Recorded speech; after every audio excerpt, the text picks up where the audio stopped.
Hello everyone, ఇలాంటి videos ముందుగా కావాలి అనుకుంటే వెంటనే మా ఛానల్ని సబ్స్క్రైబ్ చేసుకోండి. అప్కమింగ్ రివ్యూలోకి వెళ్ళిపోదాం. ఎపిసోడ్ స్టార్ట్ అవ్వంగానే జగతి మేడం చనిపోవడంతో డిబిఎస్టి కాలేజ్ చైర్మన్గా మహేంద్రని ఉండమంటారు ఫణీంద్ర. మహేంద్ర మాత్రం అన్నయ్య, జగతి జ్ఞాపకాలే పదే పదే గుర్తుకు వస్తున్నాయి, నేను చైర్మన్ పదవిలో ఉండలేను అని చెప్పి అక్కడి నుండి వెళ్తూ ఉంటారు మహేంద్ర. ఇంతలో శైలేంద్ర పైకి నుంచుని, డాడ్, రిషిపై అభియోగం ఉంది, పిన్ని హఠాత్తుగా చనిపోయింది, బాబాయి పిన్ని పోయినప్పటి నుండి బాధలోనే మునిగిపోయారు, అందుకే ఈ కాలేజీ చైర్మన్గా నేను ఉంటాను అని అంటారు శైలేంద్ర. ఒక్కసారిగా మహేంద్ర ఆ మాటలు విని పరుగు పరుగున అక్కడికి వస్తారు. ఇక మహేంద్రని చూడగానే దేవయాని శైలేంద్ర ఉలిక్కి పడతారు. ఏం మాట్లాడుతున్నావు శైలేంద్ర అని అంటారు మహేంద్ర. బాబాయ్, నేను చైర్మన్గా ఉంటాను అంటున్నాను అని అంటారు శైలేంద్ర. వీల్లేదు అని అంటారు మహేంద్ర. ఇంతలో ఫణీంద్ర అంటారు, మహేంద్ర, నిన్ను ఉండమని ఎంతగానో అడిగాము, కానీ నువ్వు ఉండనంటున్నావు. మరి ఈ కాలేజీలో చైర్మన్గా ఎవరు ఉంటారు?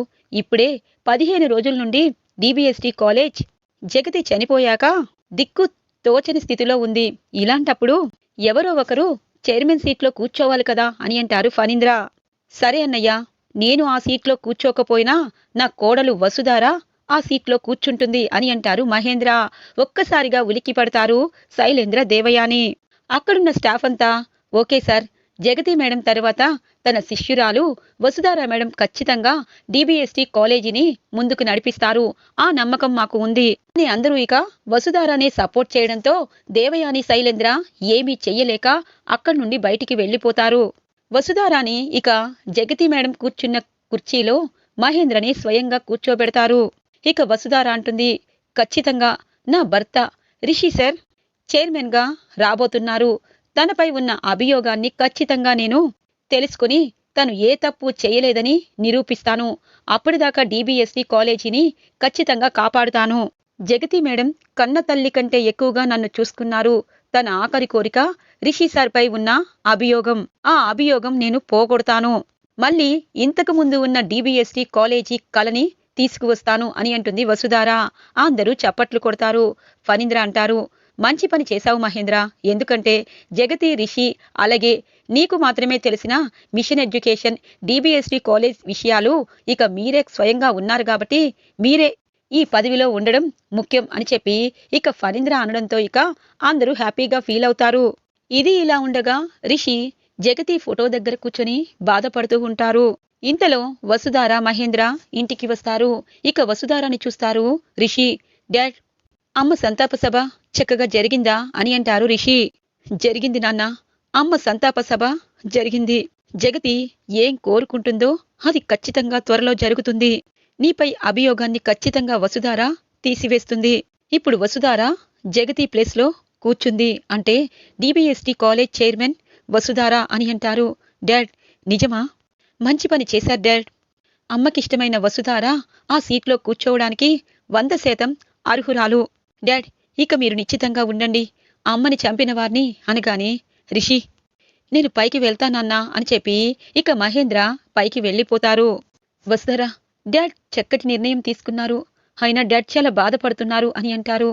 అవును సార్, మహేంద్ర సార్ చాలా డిస్టర్బెన్స్గా ఉన్నారు, తన మనసంతా జగతి మేడమే నిండిపోయి ఉన్నారు, మహేంద్ర సార్ని జాగ్రత్తగా మనం చూసుకోవాలి అని అంటుంది వసుధార. ఇది ఇలా ఉండగా కార్లో దేవయాని అలాగే ఫణీంద్ర ఇటు శైలేంద్ర బయలుదేరుతారు. ఇక ఫణీంద్ర దేవయానిని అడుగుతారు, ఏంటి దేవయాని, వసుధార డిబిఎస్టి కాలేజ్ చైర్మన్గా మనం కూర్చోబెట్టినప్పుడు మనం లేకపోతే ఏం బాగుంటుంది, మీ ఇద్దరు ఎందుకు బయటికి వచ్చారు అని అడుగుతారు. డాడ్, నేను నిజంగా మీ కొడుకునేనా లేకపోతే ఎక్కడి నుండైనా తీసుకొచ్చారా అని అంటారు ఫణీంద్ర. ఫణీంద్ర, ఏం మాట్లాడుతున్నావు? మరి ఏంటి డాడ్, ఫస్ట్ రిషి, రిషి తర్వాత పిన్ని, పిన్ని తర్వాత పిన్ని కోడలు వసుధార, వాళ్ళేనా డిబిఎస్టి కాలేజ్ చైర్మన్గా ఉంటారు, మన ఫ్యామిలీలో ఎవరు ఉండడానికి అర్హులు కారా అనగానే, చూడు శైలేంద్ర, ఎవరు పడితే వాళ్ళు ఉండడానికి అది కుర్చీ కాదు, డిబిఎస్టి కాలేజ్ చైర్మన్ పదవి, అక్కడ ఎన్నో ఆటుపోటులు ఉంటాయి, ఆ ఆటుపోటుల వల్లే రిషి బయటికి వెళ్ళిపోయారు, ఇక జగతి ప్రాణాలే పోగొట్టుకుంది, అలాంటి ముళ్ళ కుర్చీ కోసం నువ్వు పాకులాడుతున్నావా అని అంటారు. ఏంటండి అది ముళ్ళ కుర్చీ అంటారేంటి అనగానే, ఆ కుర్చీ కోసమే కదా జగతి ప్రాణాలు తీశారు, రిషి కూడా బయటికి వెళ్ళాడు. ఆ కుర్చీ అధికారాన్నే కాదు, ఆ అధికారం కోసం ఏదైనా ఎవరైనా చేసేటట్టు ఉంది. కానీ ఇప్పుడు చెప్తున్నాను, డిబిఎస్డి కాలేజ్ కోసం నీకు ఏమీ తెలీదు. అమెరికా వెళ్ళిపోయావు. తరువాత రిషి మహా సామ్రాజ్యంలాగా మొత్తం విస్తరించాడు. జగతి మొండిగా కొడుకు వెళ్ళిపోయినా ముందుకు కొనసాగింది. ఇక జగతి అడుగుజాడల్లోనే వసుధారాగూడ కాలేజీని ముందుకు తీసుకువెళ్తుంది. నువ్వు దాని గురించి పట్టించుకోకుండా నీ పని నువ్వు చెయ్యి అనగానే, అదేంటి డాడ్, మరి నేను అమెరికా నుండి వచ్చి ఇక్కడ గోల్డ్ కొనుక్కోడానికా అనగానే, లేదు, వసుధారాకి సపోర్ట్ చెయ్యి అని అంటారు. ఇక ఫణీంద్రకి చంపేయాలంత కోపం వస్తుంది శైలేంద్రకి. అంటే నేను ఇంకొకరి ప్రాణం తీయాలన్నమాట. అప్పుడు గాని ఈ కొడుక్కి చైర్మన్ పదవంటే ఎంత ఇష్టమో అన్నది డాడ్ తెలుసుకోలేరు అని అనుకుంటారు శైలేంద్ర. ఇక ఇల్లు రావడంతో, మమ్మీ, డాడీ మీరు దిగండి, నాకు చిన్న పని ఉంది అని అంటారు శైలేంద్ర. సరే శైలేంద్ర, ఎక్కువగా ఆలోచించద్దు. మహేంద్ర దగ్గర, రిషి దగ్గర, వసుధార దగ్గర ఇలాంటి మాటలు మాట్లాడి వాళ్ళకి బాధని పెట్టకుండా ఉండాలని కోరుకుంటున్నాను. వాళ్ళిప్పుడు కొండంత బాధలో ఉన్నారు. అలాంటి వాళ్ళకి చైర్మన్ పదవి గురించి ఆశ ఉందని తెలిస్తే వాళ్ళు మరింత బాధపడతారు అని చెప్పి అంటారు ఫణీంద్ర. ఇక దేవయాని కోపంగా లోపలికి వెళ్ళిపోతుంది. ఇక ఫణీంద్ర, శైలేంద్ర ఎందుకు ఇలా ఆలోచిస్తున్నాడు? శైలేంద్రకి చైర్మన్ పదవి అంటే ఇష్టమా, లేకపోతే డిబిఎస్టి కాలేజీని తను నడపాలని అనుకుంటున్నాడా అని మనసులో అనుకుంటారు ఫణీంద్ర. ఇది ఇలా ఉండగా ఇటువైపు మహేంద్రకి జగతి గుర్తుకొస్తూ ఉంటుంది. జగతి పడిన బాధ గుర్తుకొస్తూ ఉంటుంది. అమ్మ అనే పిలుపు కావాలని కోరుకుంటున్నట్టు ఇక అన్నీ గుర్తుకొస్తాయి. జగతి, నిన్ను నా దగ్గరికి ఆ దేవుడు పంపించాలి, లేకపోతే నేనే నీ దగ్గరికి వచ్చేస్తాను. లేకపోతే ఈ ప్రాణాలు నాకు వద్దు జగతి. ఈ బాధ మర్చిపోవాలంటే నేనేం చెయ్యాలి అని చెప్పి ఇక కప్బోర్డ్లో ఉన్న డ్రింక్స్ బాటిల్ని తీసుకుని వస్తారు. ఇక మహేంద్ర ఏం చేస్తున్నాడో తనకి అర్థం కాదు. ఇక ఫుల్ గా డ్రింక్ చేస్తూ ఉంటారు. ఇంతలో వసుధార, రిషి, ధరణి ముగ్గురు కలిసి మహేంద్ర రూమ్ కి వస్తారు. డాడ్, ఏమైంది మీకు? ఎందుకు డ్రింక్ చేస్తున్నారు? వద్దు డాడ్, అసలే మీకు హెల్త్ బాగోదు డాడ్ అని చెప్పి రిషి తన చేతిలో ఉన్న బాటిల్ని తీసుకోబోతూ ఉంటారు. వద్దు రిషి, బాధని మర్చిపోవాలి. ఈ మందే నా బాధని మర్చిపోయేలా చేస్తుంది. నాకు బ్రతకాలం లేదు అని అంటూ ఉంటారు మహేంద్ర. ఇంతలో దేవయాని అలాగే ఫణీంద్ర ఇక పైకి వస్తారు. మహేంద్ర, ఏం చేస్తున్నావు? జగతి హఠాత్తుగా చనిపోయింది. అలాగే నీ కొడుకు ఇంటికి వచ్చాడు. ఇప్పుడు రిషి, వసుధారాకి నువ్వే పెద్ద దిక్కుగా ఉండాలి. అలాంటి నువ్వే ఇలా చేస్తే ఎలా మహేంద్ర అని అంటారు ఫణీంద్ర. ఏం చేయను అన్నయ్యా, జగతి బ్రతికున్నంతకాలం రిషి తనకి దూరమయ్యాడు. ఇక అమ్మ ఏ తప్పు చేయలేదు. అమ్మ నా కోసమే ప్రాణాన్ని కూడా పనంగా పెట్టిందని నా కొడుకు తెలుసుకునేలోపు జగతి చచ్చిపోయింది. నా జగతి నాకు కనీసం ఒక్క మాట కూడా చెప్పకుండా చనిపోయింది. తను ఉన్నంతకాలం ఎవరో ఒకలం కాకుల్లా పొడుచుకున్నాము. ఇప్పుడు జగతి లేని జీవితం నేను మాత్రం ఊహించుకోలేను అని అంటారు. ఇంతలో దేవయాని అంటుంది, మహేంద్ర, చిన్నపిల్లలా ప్రవర్తించద్దు. మనిషి అన్నాక పుడతారు, చనిపోతారు. జగతి చనిపోయింది ఇప్పుడు అనగానే, వదినగారు, అసలు చేసిందంతా మీరే కదా వదినగారు. జగతి చనిపోవడానికి కారణం కూడా అని చెప్పి ఆగిపోతూ, మీ వల్లే జగతి చనిపోయింది అని అంటూ ఉంటారు. డాడ్, ప్లీజ్ డాడ్, మిమ్మల్ని ఇలా చూడలేకపోతున్నాను అని అంటారు. రిషి, నీకు నిజాలు చెప్పాలి. నిజాలు చెప్పనంతకాలం ఇదిగో రాక్షసులు ఆటలు ఆడుతూనే ఉంటారు. వాళ్ళు నన్ను కూడా చంపేస్తారు నాన్న. అందుకే నీకు నిజం చెప్పేస్తాను అని అంటారు మహేంద్ర. ఇక దేవయానికి భయం స్టార్ట్ అవుతుంది. రిషి, మహేంద్రకి మందు ఎక్కువైంది, అందుకే ఇలా మాట్లాడుతున్నాడు. ధరణి, నువ్వు బయటికి రా. వసుధారా, మహేంద్రని జాగ్రత్తగా చూసుకోండి అని చెప్పి పదండి అని చెప్పి బయటికి తీసుకుని వచ్చేస్తుంది ఫణీంద్ర అలాగే దేవయానిని. ఇక వసుధార, రిషి బాధపడుతూ ఉంటారు. ఫణీంద్ర బాధ చూడలేక. ఇది ఇలా ఉండగా శైలేంద్రకి ఫోన్ చేస్తుంది దేవయాని. ఏంటి మమ్మీ, నాకు ఇంటికి రావాలని లేదు అనగానే, నాన్న, నువ్వు ఇంటికి రాకపోతే అట్నుండి అటు జైలుకే వెళ్తావు. ఇటువైపు మహేంద్ర నిజాలు చెప్పడానికి రెడీగా ఉన్నాడు. నిజాలు తెలిసిన జగతి చచ్చిందిలే అని ప్రశాంతంగా ఉంటే ఈ మహేంద్ర ఇప్పుడు రిషికి నిజం చెప్పాలనుకుంటున్నాడు. మొన్న రిషి తన తల్లిని చంపిన వాళ్ళని ఖచ్చితంగా చంపుతానని ఒట్టు వేసుకున్నాడు. ఇప్పుడు ఖచ్చితంగా అనగానే, మమ్మీ, అలా జరగకూడదు, నేను వస్తున్నాను, భయపడి నువ్వు నిజాలు బయట పెట్టద్దు అనగానే, ముందు ఇంటికి రా, నీ మీద డౌట్ లేకుండా ఉంటుంది అని అంటుంది దేవయాని. ఇది ఇలా ఉండగా మహేంద్ర బాధపడుతూనే ఉంటారు. ఇక మెట్లపై నుండి గబగబా కిందికి వస్తారు. జగతి మేడం ఫోటో దగ్గరికి వస్తారు. జగతి, ఇన్ని రోజులు నిజం దాచి దాచి నువ్వు ప్రాణాలు పోగొట్టుకున్నావు. ఇకపై దుర్మార్గులకి ఈ అవకాశం ఇవ్వదలుచుకోలేదు. నేను నిజం చెప్పేస్తాను. ఎవరు ఏమైనా అవసరం లేదు. నా కొడుకు, నా కొడుకు, నా కోడలు సంతోషంగా ఉండాలి. ఈరోజు అందరితో నిజం చెప్పేస్తాను. పోలీసులకి నిజం చెప్తాను అని చెప్పి అంటూ ఉండగానే ఇటువైపు రిషి, వసుధార గబగబా కిందికి వస్తారు. ఇంతలో ఇక శైలేంద్ర అలాగే దేవయాని, ఫణీంద్ర హాల్లోకి వస్తారు. ఏమైంది బాబాయ్కి, ఏమైంది మమ్మీ అని అంటారు. పాపం జగతి పోయింది కదా అందుకే అనగానే బాబాయ్ అని దగ్గరికి రాబోతూ ఉంటే విసిరి కొడతారు ఇక శైలేంద్రని మహేంద్ర.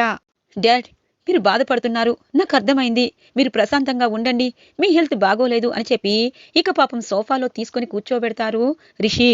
ధరణి, మజ్జిగ తీసుకురా అని అంటుంది దేవయాని. ఇక ధరణి మజ్జిగ తీసుకుని వస్తూ ఇక మహేంద్రకి ఇవ్వబోతూ ఉంటే ఒక్కసారిగా మహేంద్రకి గుర్తుకు వస్తుంది. వద్దు, నాకు మజ్జిగ వద్దు, మజ్జిగ వద్దు. ఇలాగే నీ ఎంగేజ్మెంట్లో పాపం జగతి కూడా జ్యూస్లో ఏదో కలిపారు అంటే ఎవ్వరమూ నమ్మలేదు. ఇప్పుడు కూడా జగతిని ఎవరో ఇలాగే జ్యూస్ ఇచ్చి చంపేశారేమో. నన్ను కూడా ఈ మజ్జిగలో ఏదో కలిపి చంపాలని చూస్తున్నారు రిషి. నా జగతి చావలేదు, ఎవరో చంపేశారు, వీళ్లే చంపేశారు అని అంటారు మహేంద్ర. ఇక అప్పుడు గుర్తుకొస్తుంది రిషి వసుధారాకి. ఇక నిజమే కదా, అప్పుడు కూడా జ్యూస్లో ఏదో కలిపి రిషి సన్ని చంపాలనుకున్నారు. ఇప్పుడు కూడా జగతి మేడంని అలాగే చేశారా ఈ దుర్మార్గులు? మహేంద్ర సార్ డ్రింక్ చేయడం వల్ల అలా అంటున్నారా అని వసుధార ఆలోచనలో పడుతుంది. ఇంతలో దేవయాని అలాగే శైలేంద్ర మహేంద్ర మాటలకి ఉలిక్కి పడతారు. కరెక్ట్ గా అప్పుడే ఇక ఇన్స్పెక్టర్ గారు రిషి ఇంట్లో అడుగు పెడతారు. ఇక ఇన్స్పెక్టర్ గారు రావడంతోనే రిషి సార్, మీ అమ్మగారు చనిపోవడానికి కారణమైన ఆ రౌడీ దొరికాడు అనగానే ఎక్కడా ఎక్కడా అని చెప్పి అంటారు. సార్, తను దొరికాడు గాని శవంగా దొరికారు. తన వెనకాల ఎవరో ఉన్నారు. జగతి మేడం చనిపోవడానికి కారణం ఎవరు అన్నది తెలుసుకోవడానికి ప్రయత్నం చేసేలోపు ఆ షూటర్ని కూడా షూట్ చేశారు అంటే ఖచ్చితంగా మీ ఇంట్లో వారిని వాళ్ళు చంపాలని టార్గెట్ పెట్టుకున్నారు. మీరందరూ ఖచ్చితంగా జాగ్రత్తగా ఉండాలి. అలాగే హంతకుడు ఎప్పుడో ఒకసారి పప్పులో కాలేస్తారు. ఈ హంతకుడు కూడా పప్పులో కాలేశాడు. ఎందుకంటే ఆ షూటర్ లాస్ట్ కాల్ ఒక అతనికి చేశారు. అతను ఖచ్చితంగా ఎవరు అన్నది ఇప్పుడు ఆ నెంబర్ ట్రీట్ చేసి చెప్తాము. ఖచ్చితంగా ఈ గంటలోనే తెలిసిపోనుంది అని అంటారు ఇన్స్పెక్టర్. ఇక గజగజ వణికిపోతూ ఉంటారు శైలేంద్ర. ఇది ఇలా ఉండగా పాండ్యన్కి ప్రిన్సిపల్ సార్ రిషి సార్కి వచ్చిన లెటర్ని ఇస్తారు. Sir, Rishi sir Vasudhara madam ఇప్పుడు హైదరాబాద్లో డిబిఎస్టి కాలేజీలో ఉన్నారు. వాళ్ళు 15 days దాకా రారు సార్. అక్కడి నుండి రిషి సార్ నాకు గైడ్లైన్స్ పంపిస్తున్నారు. దాని ద్వారా మీరు ఇక్కడ కాలేజీని నడుపుతున్నారు. ఇప్పుడు ఈ లెటర్ని రిషి సార్కి ఇచ్చేసి వస్తాను సార్ అని చెప్పి ఇక పాండ్యన్ హైదరాబాద్లో రిషి ఇంటికి రీచ్ అవుతారు. ఇన్స్పెక్టర్ గారితో రిషి మాట్లాడడం చూస్తారు పాండ్యన్. ఇక లాస్ట్ అండ్ ఫైనల్ గా అతను కూడా చనిపోయాడు కాబట్టి ఆ ఫోన్ నెంబర్ ఆధారంగా హంతకుడు దొరికిపోతారు. మీరు నిశ్చితంగా ఉండండి రిషి సార్ అని చెప్పి వెళ్లిపోతారు ఇన్స్పెక్టర్. ఇక పాండ్యన్ రావడంతో వసుధారాని చూస్తారు. వసుధార రిషి సార్ కి పెళ్లైపోయిందని తెలుసుకుంటారు. ఇక జగతి మహేంద్ర కొడుకు రిషి సార్ డిబిఎస్టి కాలేజీకి ఒకప్పుడు ఎండి అని కూడా తెలుసుకుంటారు పాండ్యన్. ఇక రిషికి వచ్చిన లెటర్ని రిషి చేతిలో పెట్టి, సార్ మీరు ఎప్పుడు వస్తారో ప్రిన్సిపల్ సార్ కనుక్కొని రమ్మన్నారు. ఎప్పుడు వస్తారో చెప్తే అనగానే ఇంకా 2 daysలో వస్తాను. అలాగే నేను చెప్పినట్టు కాలేజీ ఎలా బాధ్యతంగా ఉండాలి అన్నది నువ్వు అనగానే, సార్ మీరు చెప్పినట్టే అన్ని సక్రమంగా నడుపుతున్నాను సార్. మిషన్ ఎడ్యుకేషన్ వర్క్ని కూడా చాలా మంది స్టూడెంట్స్తో పూర్తి చేస్తున్నాను సార్. మీరేమీ టెన్షన్ పడద్దు అని చెప్పి ఇక జగతి మేడం ఫోటో దగ్గరికి వచ్చి దండం పెట్టుకుని పాండ్యన్ వెళ్ళిపోతారు. ఇక లెటర్ చూసి ఇది మేడం రైటింగ్ లాగే ఉంది. మేడం నాకు లెటర్ పంపించారా? ఖచ్చితంగా మేడం నాకు ఏదో చెప్పాలనుకున్నారు. ఈ లెటర్లో అది ఉంది. ఇప్పుడు నేను ఏం చెయ్యాలి అని చెప్పి ఇక మనసులో అనుకుంటూ ఉంటారు రిషి. ఇంతలో శైలేంద్ర కుప్ప కూలిపోతారు. తన ఎడమ చేతికి ఎక్కడి నుండో ఒక బుల్లెట్ గాయం తగులుతుంది. ఇక ఒక్కసారిగా అందరూ శైలేంద్ర దగ్గరికి వెళ్తారు. శైలేంద్ర అనుకుంటారు, మీ అందరికీ నా మీద డౌటు. ఇప్పుడు నన్నే నేను కాల్చుకునేటట్టు షూట్ చేయించుకున్నాను. ఇప్పుడు నాపై ఎవ్వరికీ డౌట్ రాదు. పిన్ని లెటర్ రాసి కొడుకుకు పంపించిందా? ఆ లెటర్ ఖచ్చితంగా రిషి చదవకూడదు అని ఇక అందరూ శైలేంద్ర దగ్గరికి వచ్చేలోపు రిషి ఆ లెటర్ని టీపాయ్ మీద పెడతారు. కరెక్ట్గా శైలేంద్ర దేవయానికి సైగ చేస్తారు నొప్పితోనే. ఇక తనకి అర్థమయ్యి ఆ లెటర్ తీసుకునే ముందు కరెక్ట్గా వసుధార వచ్చి ఆ లెటర్ని లాక్కుంటుంది. వసుధార అనగానే, మేడం, రిషి సార్కి ఈ లెటర్ వచ్చింది. శైలేంద్ర సార్ని ఎవరో షూట్ చేసి వెళ్ళిపోయారు. అయినా మీరు ఇక్కడికి వచ్చారు అంటే ఖచ్చితంగా దీనిలో సాక్ష్యాలు ఉన్నాయని నాకు తెలుసు. ఇక మీకు ఆ దేవుడు కూడా కాపాడలేడు అని అంటుంది గుసగుసగా వసుధార. ఈరోజు ఎపిసోడ్ ఇలా ఇంట్రెస్టింగ్ గా ఎండ్ అవుతుంది ఫ్రెండ్స్. రాబోయే ఎపిసోడ్స్ కోసం మా ఛానల్ని సబ్స్క్రైబ్ చేసుకోండి. Thanks for watching friends.